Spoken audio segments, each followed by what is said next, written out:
Today we have Elon Musk. Elon, thank you for joining us. Yeah, thanks for having me. So, we want to spend the time today talking about your view of the future and what people should work on.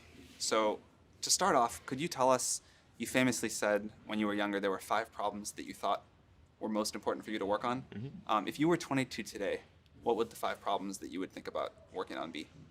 Well, first of all, I think if somebody is doing something that is useful to the rest of society, I think that's a good thing. Like, it doesn't have to change the world. Like, you know, if you're doing something that has high value to people, and frankly, even if it's something, if it's like just a little game, or, you know, some improvement in photo sharing or something, if it has a small amount of good for a large number of people, I think that's fine. Like, stuff doesn't need to be changed the world just to be good. But in terms of things that I think are most likely to affect the future of humanity, I think AI is probably the single biggest item in the near term that's likely to affect humanity. So it's very important that we have the advent of AI in a good way. That is something that if you could look into the crystal ball and see the future, you would like that outcome, because it is something that could go wrong, as we've talked about many times, and so we really need to make sure it goes right. That's I think AI, working on AI and making sure it's a great future. That's the most important thing I think right now, the most pressing item. Then. Obviously, anything to do with genetics. If you can actually solve genetic diseases, if you can prevent dementia or Alzheimer's or something like that, with genetic reprogramming, that would be wonderful. So I think there's genetics. It might be the sort of second most important item. I think having a high bandwidth interface to the brain, like. We're currently bandwidth limited. We have a digital tertiary self in the form of our email capabilities, our computers, phones, applications. We're effectively superhuman, but we're extremely bandwidth constrained in that interface between the cortex and your sort of that tertiary digital form of yourself. And helping solve that bandwidth constraint would be, I think, very important for the future as well. So, one of the, I think, most common questions I hear ambitious young people ask is, I want to be the next Elon Musk. How do I do that? Obviously, the next Elon Musk will work on very different things than you did. But what have you done, or what did you do when you were younger that you think sort of set you up to have a big impact? Well, I think first of all, I should say that I did not expect to be involved in all these things. So the 5 things that I thought about at the time in college, so quite a long time ago, 25 years ago. Making life multiplanetary, accelerating the transition to sustainable energy, the internet, broadly speaking, and then genetics and AI. I think I didn't expect to be involved in all of those things. I actually, at the time in college, I sort of thought helping with electrification of cars was how I would start out, and that's actually what I worked on as an intern, was advanced ultracapacitors to see if they would be a breakthrough relative to batteries for energy storage in cars. And then when I came out to go to Stanford, that's what I was going to be doing my grad studies on, was working on advanced energy storage technologies for electric cars. And then I put that on hold to start an internet company in '95, because there does seem to be like a time for particular technologies when they're at a steep point in the inflection curve, and I didn't want to, do a PhD at Stanford and watch it all happen, and I wasn't entirely certain that the technology I'd be working on would actually succeed. Like, you can get a doctorate on many things that ultimately do not have a practical bearing on the world, and I wanted to. I really was just trying to be useful. That's the optimization. It's like, what can I do that would actually be useful? Do you think people that want to be useful today should get PhDs? Mostly not. So what is Yeah. what is the best way to be Some useful? yes, but mostly not. How should someone figure out how they can be most useful? Whatever this thing is that you're trying to create, what would be the utility delta compared to the current state of the art times how many people it would affect? So that's why I think having something that has a makes a big difference but affects a sort of small to moderate number of people is great. As is something that makes even a small difference but affects a vast number of people. Like the area Yeah. under under the area curve. under the curve. Yeah, exactly. The area under the curve would actually be roughly similar for those two things. So it's actually really about just trying to be useful and And then matter. when you're trying to estimate probability of success, so you say this thing will be really useful, good area under the curve. I guess to use the example of SpaceX. When you made the go decision that you were actually going to do that, this was kind of a very crazy thing at the time. Very crazy, Very for sure. crazy. Yeah, people are not shy about saying that. But I kind of agree. I agreed with them that it was quite crazy. Crazy if the objective was to achieve the best risk-adjusted return, starting a rocket company is insane. But that was not my objective. I'd simply come to the conclusion that if something didn't happen to improve rocket technology, we would be stuck on Earth forever. And the big aerospace companies had no interest in radical innovation.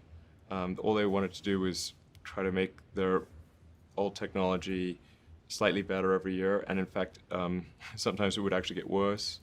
And particularly in rockets, it's pretty bad. Like in '69, we were able to go to the moon with the Saturn V, and then the space shuttle could only take people to low Earth orbit, and then the space shuttle retired. I mean, that trend is basically trends to zero. People sometimes think technology just automatically gets better every year, but it actually doesn't. It only gets better if smart people work like crazy to make it better. That's how any technology actually gets better. And by itself, technology, if people don't work on it, actually will decline.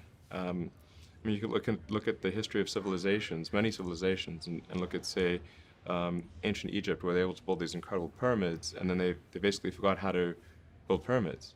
And then even hieroglyphics, they forgot how to read hieroglyphics. So we look at Rome and how they were able to build these incredible roadways and aqueducts and indoor plumbing, and they forgot how to do all of those things. There are many such examples in history. So I think should always bear in mind that entropy is not on your side. Yeah. One thing I really like about you is you are unusually fearless and willing to go in the face of other people telling you something is crazy. And I know a lot of pretty crazy people, you still stand out. Where does that come from, or how do you think about making a decision when everyone tells you this is a crazy idea? Or where do you get the internal strength to do that? Well, first of all, I'd say I actually think I feel fear quite strongly. So it's not as though I just have the absence of fear. I feel it quite strongly. But there are just times when something is important enough, you believe in it enough, that you do it in spite of the fear. So speaking of important things, Like people shouldn't think people shouldn't think, well, I feel fear about this and therefore I shouldn't do it. It's normal to feel fear. Like there'd have to be something mentally wrong if you didn't feel fear. so you just feel it and let the importance of it drive you to do it anyway. Yeah, actually, something that can be helpful is fatalism, to some degree. If you just accept the probabilities, then that diminishes fear. When starting SpaceX, I thought the odds of success were less than 10%, and I just accepted that actually probably I would just lose everything. But that maybe would make some progress if we could just move the ball forward. Even if we died, maybe some other company could pick up the baton and keep moving it forward, so that would still do some good. Same with Tesla. I thought the odds of a car company succeeding were extremely low. What do you think the odds of the Mars colony are at this point today? Well, oddly enough, I actually think they're pretty good. So like, when can I go? Okay. At this point, I am certain there is a way. I'm certain that success is one of the possible outcomes for establishing a self-sustaining Mars colony, in fact, a growing Mars colony. I'm certain that that is possible. Whereas until maybe a few years ago, I was not sure that success was even one of the possible outcomes. Some meaningful number of people going to Mars, I think this is potentially something that can be accomplished in about 10 years, maybe sooner, maybe 9 years. I need to make sure that SpaceX doesn't die between now and then, and that I don't die, or if I do die, that someone takes over who will continue that. You shouldn't go on the first launch. Yeah, exactly. Well, Actually, the first launch will be robotic anyway, so. I want to go except for that internet latency. Yeah, the internet latency would be pretty significant. Mars is roughly 12 light minutes from the sun, and Earth is 8 light minutes, so at closest approach, Mars is 4 light minutes away. At furthest approach, is 20. A little more because you can't sort of talk directly through the sun. Speaking of really important problems, AI. So you have been outspoken about AI. Could you talk about what you think the positive future for AI looks like and how we get there? Okay, I mean, I do want to emphasize that this is not really something that I advocate, or this is not prescriptive. This is simply hopefully predictive. Because people sometimes say, oh, well, like this is something that I want to occur, instead of this is something I think that probably is the best of the available alternatives. The best of the available alternatives that I can come up with, and maybe somebody else can come up with a better approach or better outcome, is that we achieve democratization of AI technology, meaning that no one company or small set of individuals has control over advanced AI technology. I think that's very dangerous. It could also get stolen by somebody bad, like some evil dictator of a country could send their intelligence agency to go steal it and gain control. It just becomes a very unstable situation, I think, if you've got any incredibly powerful AI. You just don't know who's going to control that. So it's not as though I think that the risk is that the AI would develop a will of its own right off the bat. I think it's more that's the concern is that someone may use it in a way that is bad, and even if they weren't going to use it in a way that's bad, that somebody could take it from them and use it in a way that's bad. That I think is quite a big danger. So I think we must have democratization of AI technology and make it widely available. And that's the reason that obviously Yumi and the rest of the team created OpenAI, was to help with the help spread out AI technology so it doesn't get concentrated in the hands of a few.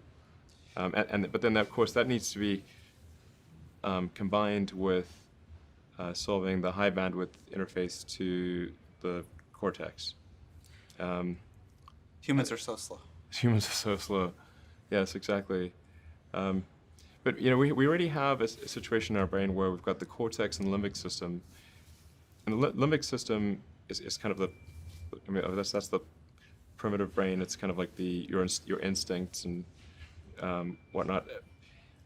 And then the cortex is the thinking upper part of the brain.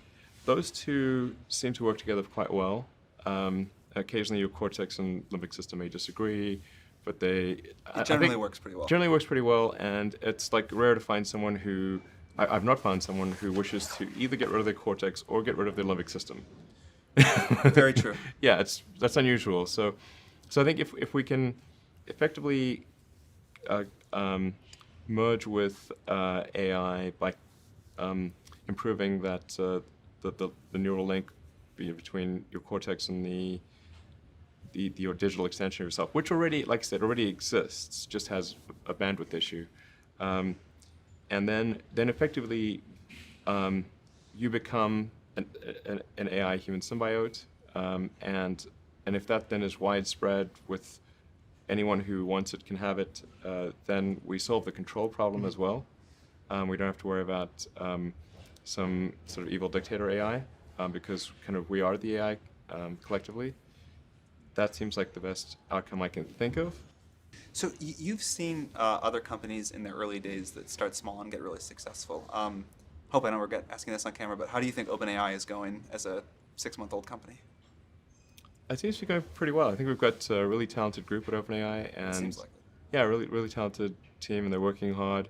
OpenAI is structured as say a 501c3 nonprofit, but many nonprofits do not have a sense of urgency. It's fine; they don't have to have a sense of urgency, um, but OpenAI does. Because I think people really believe in the mission. I think it's important, and it's about minimizing the risk of existential harm in the future. And so I think it's going well. I'm pretty impressed with what people are doing and the talent level. And obviously, we're always looking for great people to join who We're up believe to in the like mission. close to 40 people now. Yeah. It's going well. All right, just a few more questions before we wrap up. How do you spend your days now? Like, what do you allocate most of your time to? My time is mostly split. It's split between SpaceX and Tesla, and of course, I try to spend it's a part of every week at OpenAI. So I spend basically half a day at OpenAI most weeks, and then I have some OpenAI stuff that happens during the week. But other than that, it's really And what do you SpaceX do when and you're Tesla. at SpaceX or Tesla? Like, what does your time look like there?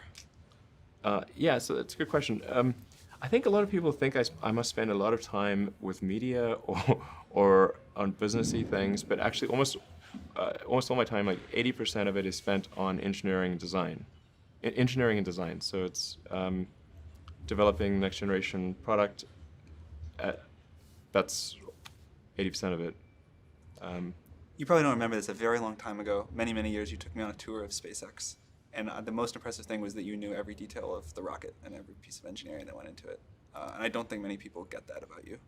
Yeah, I think a lot of people think I'm kind of a business person or something, which is fine. Like, business is fine, but but really, it's like at SpaceX. Gwynne Shotwell is Chief Operating Officer. She kind of manages legal, finance, sales, and kind of general business activity. And then my time is almost entirely with the engineering team, working on improving the Falcon 9 and the Dragon spacecraft, and developing the Mars colonial architecture. And then at Tesla, it's working on the Model 3 and some in the design studio, typically half a day a week, dealing with aesthetics and look and feel things, and then most of the rest of the week is just going through engineering of the car itself, as well as engineering of the factory. Because the biggest epiphany I've had this year is that what really matters is the machine that builds the machine, the factory, and that is at least 2 orders of magnitude harder than the vehicle itself. It's amazing to watch the robots go here and these cars just happen. Yeah. Now, this actually has a relatively low level of automation compared to what the Gigafactory will have and what Model 3 will have. What's the speed on the line of these cars? Actually, the average speed of the line is incredibly slow. It's probably about, including both X and S, it's maybe 5 centimeters per second. And what can you get to? This is very slow. Or what would you like to get to?